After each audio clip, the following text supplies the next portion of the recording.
title prediction, Ballon d'Or assertion, and Barcelona transfer announcement from Martin Odegaard.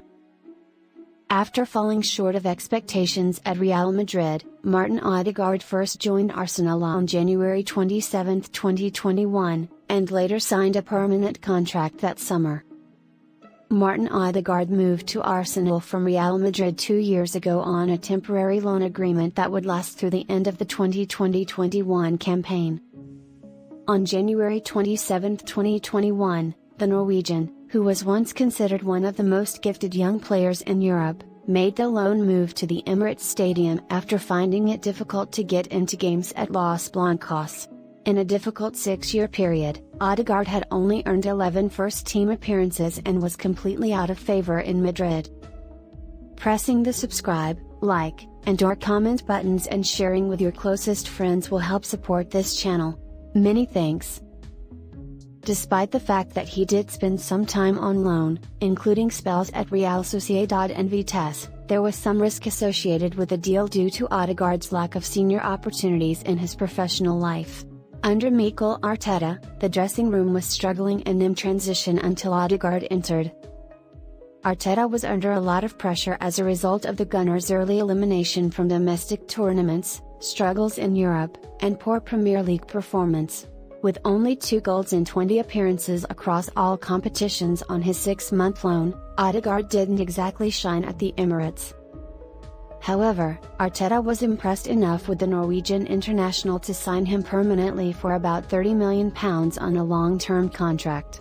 He wasn't the only young player to join the Gunners that summer, though, as Ben White and Aaron Ramsdale also made the jump, which at the time caused some controversy.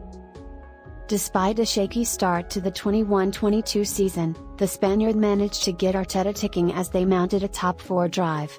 It appeared that Arteta was transforming the mentality inside the Arsenal dressing room. Odegaard also started to get used to life at the club and, in his number 10 position, was the driving force behind all they did. Even though Arsenal just missed qualifying for the Champions League that season, Odegaard scored a significantly improved 7 goals and 5 assists in 40 games. But even toward the end of Arsene Wenger's reign, the Gunners showed promise and had a defined philosophy and style, something they hadn't had in years. There was a sense that Arteta was creating something unique at the Gunners, but following an outstanding start to the current season, few people anticipated that they would mount a title threat so soon into this tenure. Arsenal is now at the top of the standings, 5 points ahead of Manchester City, having won 16 of their first 19 Premier League games. Odegaard has also played a significant role in the Gunners' outstanding league performance, scoring 8 goals and dishing out 6 assists in just 18 appearances. With exactly half of the season left, he has already surpassed last season's total, and there is little question that he will surpass it. This year, will Arsenal take home the Premier League title? Tell us in the comments section below. Odegaard will undoubtedly be aiming to maintain his form and develop into the player Real hoped he would be just a few years ago when he came after helping Arsenal to the top of the table. Odegaard's thinking has also obviously improved after moving to North London, as evidenced by the title of his book. Sincerely, neither City nor any other team is important to us on Monday, he remarked. That was not a huge surprise because we predicted they would win.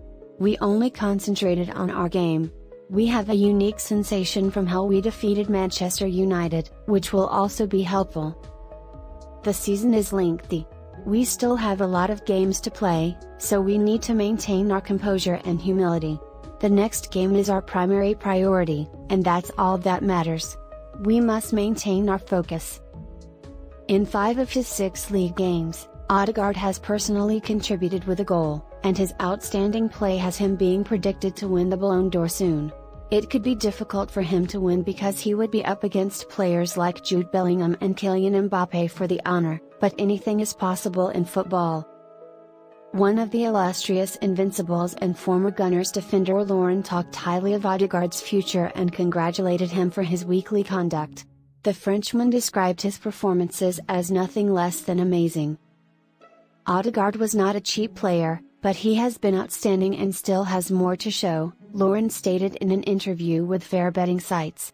He might eventually be a player worth £100 million or £200 million if he keeps getting better.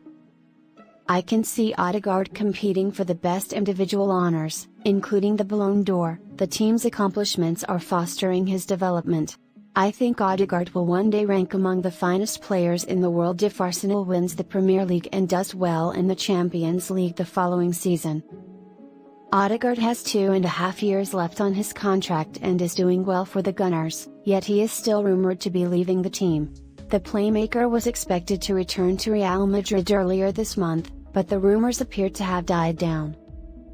Rio Ferdinand, a former defender for Manchester United, asserts that Barcelona is the only team capable of luring Odegaard away at this time.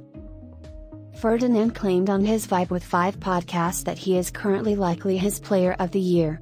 Odegaard is my player of the year if Haaland is up on the goals, Arsenal wins the league, and he keeps playing like that.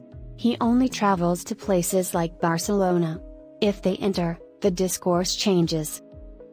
When the Gunners travel to Pep Guardiola's City on Friday night for the FA Cup 4th round, Odegaard might play a part.